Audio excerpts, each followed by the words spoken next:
வணக்கம் மக்களே, welcome to Sowmya TNPSC 13 days of day 13க்கான ப்ரீவியஸ் இயர் கொஸ்டின் குரூப் 2ல் கேட்ட ஒரு தமிழ் கொஸ்டின். ஓமை தொடர்களும் அதற்கு ஏற்ற பொருட்களும். ஸோ என்ன அப்படின்னு சொல்லிட்டு பார்க்கலாம். ஸோ ஓமை தொடர்களும் ஏற்ற சரியான பொருளை பொறுத்து அப்படின்னு சொல்லி கேட்டிருக்காங்க. இந்த சைடு ஓமை தொடர் கொடுத்துருக்காங்க, அதற்கு ஏற்ற பொருள் கொடுத்துருக்காங்க. ஸோ என்ன ஃபஸ்ட்டு பார்க்கலாம். ஆண்டிகள் மடம் கட்டியது போல அப்படிங்கிறது.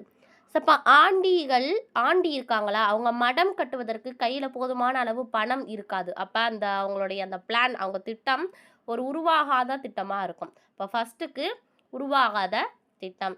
செகண்ட் ஒன் பார்த்தீங்கன்னா, ஆற்றில் கரைத்த புலி போல.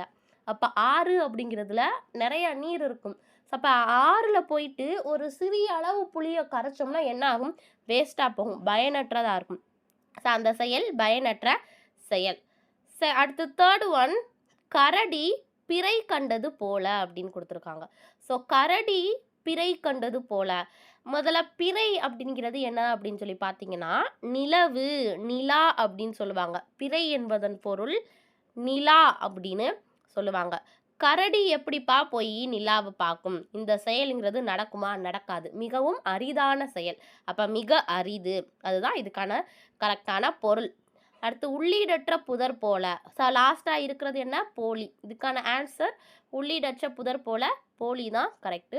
இப்போ ஆன்சர் பார்க்கும்போது 4, 3, 2, 1 option A is the correct answer. So இந்த மாதிரி இம்பார்ட்டன்ட் வீடியோக்கு நம்ம சேனலை சப்ஸ்கிரைப் பண்ணிக்கோங்க, உங்கள் ஃப்ரெண்ட்ஸுக்கும் ஷேர் பண்ணிக்கோங்க. Thank you guys.